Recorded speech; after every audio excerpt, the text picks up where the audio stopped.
नमस्कार साथियों, आज हम पहुंचे हैं प्रकाश चौक जगाधरी में। मेरी जनता से जैसे अपील थी कि एक देश एक किताब एक समान फीस की जो हमने मुहिम चला रखी है, इसमें हमारा समर्थन करो। आपके सामने देख लो जगाधरी की जनता कितनी जागरूक है अपने बच्चों के भविष्य को लेकर। तो मेरी देश की जनता से अपील है, भाइयों जाग जाओ, इस आंदोलन में हमारा समर्थन करो। आने वाले टाइम में कहते हैं कि पूरी दुनिया का विनाश हो जाएगा और सबसे पहले विनाश तो भारत का होएगा, क्योंकि विनाश के कारण ये होंगे जो अनपढ़ नेता, जो हमारे देश की जनता ने चुने हुए अनपढ़ नेता, उनकी वजह से हमारे देश का विनाश होएगा। दूसरा विनाश का सबसे बड़ा कारण होएगा हमारे देश की सोई हुई जनता। ये दिखा दो जी हमारे जगाधरी की सोई हुई जनता। इन सोई हुई जनता के कारण ये भ्रष्टाचारी स्कूल हो गए, भ्रष्टाचारी डॉक्टर हो गए, या और भी कई महकमों के अंदर भ्रष्टाचारी बैठे हैं। ये भ्रष्टाचारी सोए बंदों की वजह से लूट मचा रहे हैं। तो सारे भ्रष्टाचारियों को एक मेरा संदेश है, सारे देश की जनता को, भाइयों जाग जाओ। और ये जो भ्रष्टाचार है वो अपने चरम पे आ चुका है।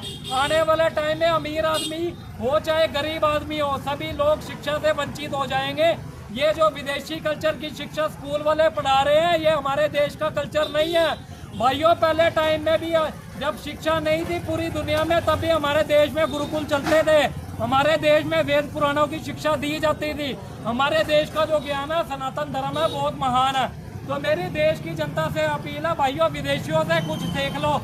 किसी धार्मिक जगह पे जाके देखो, विदेशी लोग हमारे देश के कल्चर को अपना रहे हैं और हमारे देश का जो कल्चर है वो विदेशी कल्चर को अपना के बिल्कुल नंगा होता जा रहा है। तो मेरे देश की जनता से अपील है, भाइयों विदेशियों के चक्कर को छोड़ो। और ये जो हमने जो आंदोलन चला रखा है, एक देश एक किताब एक समान फीस, ये जो आपके बच्चों के भविष्य के लिए चला रखा है। हम लोग अपने बच्चों के लिए लड़ाई नहीं लड़ रहे हैं, ये लड़ाई है पूरे देश के बच्चों के लिए, ताकि आने वाले टाइम में जो महंगी फीसें हैं, ये जो भ्रष्टाचार है बंद हो। महंगी किताबों के नाम पे, महंगी फीसों के नाम पे, महंगी जो एक्टिविटी चार्जेस था, फूड चार्जेस है, इसके नाम पे स्कूल वालों ने अंधाधुंध धंधा बना रखा है। और इसमें जिले के शिक्षा अधिकारी भी शामिल है। हमने काफ़ी बार ज्ञापन दिया था, जो हमारे जिले के शिक्षा अधिकारी हैं, जो हमारी डीसी होते हैं, उनको काफ़ी बार ज्ञापन दिया था। तो उन्होंने बोला कि हमने 35 स्कूलों के ऊपर कार्रवाई की है और जो डायरेक्टर लेवल पे हमने रिपोर्ट भेज दी है।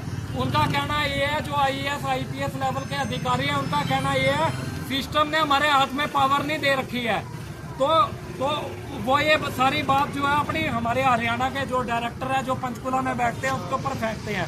तो पंचकुला के डायरेक्टर के पास भी हम काफ़ी बार चक्कर मार के आ चुके हैं। तो वो भी अंधे और बहरे होने का नाटक करते हैं। वो ये कहते हैं हमारे हाथ में पावर नहीं है, पावर सारी मिनिस्टरों के पास है। तो हम शिक्षा मंत्री जी के पास भी ज्ञापन दे के आ चुके हैं। तो शिक्षा मंत्री भी ये कहते हैं इसके ऊपर जल्द से जल्द कोई कार्रवाई होगी। तो मेरी देश की जनता से अपील है, भाइयों ये जो इन्होंने मिट्टी गोलियां देने का जनता को काम किया हुआ है, इसमें कोई कार्रवाई नहीं होने वाली है। जब तक आप लोग जागरूक होकर इस आंदोलन में हमारा समर्थन नहीं करोगे, तब तक कोई समाधान नहीं होने वाला। तो आने वाला टाइम में इस मुहिम को हम दिल्ली तक भी ले जाने के लिए तैयार है, लेकिन हमें जनता का समर्थन चाहिए। खासकर देश के युवाओं का हमारा वो अपील है, भाइयों देश के युवाओं को कि जागरूक हो और इस आंदोलन में हमारा समर्थन करो, क्योंकि देश का युवा हमारे साथ खड़ा होगा तो इस आंदोलन में हम जल्द से जल्द विजय प्राप्त करेंगे। एक देश एक समान फीस की जो हमने मुहिम चला रखी है, इसमें हमारा समर्थन करो। और ये जनता भी दिखा दो कितनी जागरूक है, ये कितनी जागरूक है अपने बच्चों के भविष्य को लेकर। तो मेरी देश की जनता से दोबारा अपील है, भाइयों जाग जाओ।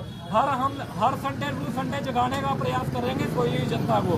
तो अपने बच्चों के भविष्य के लिए जागो भाइयों। हम ये नहीं कह रहे कि आप हमारे बच्चों के भविष्य के लिए जागो, अपने राष्ट्र के बच्चों के भविष्य के लिए जागो, क्योंकि ये भ्रष्टाचार अब खत्म करने का टाइम आ चुका है। धन्यवाद।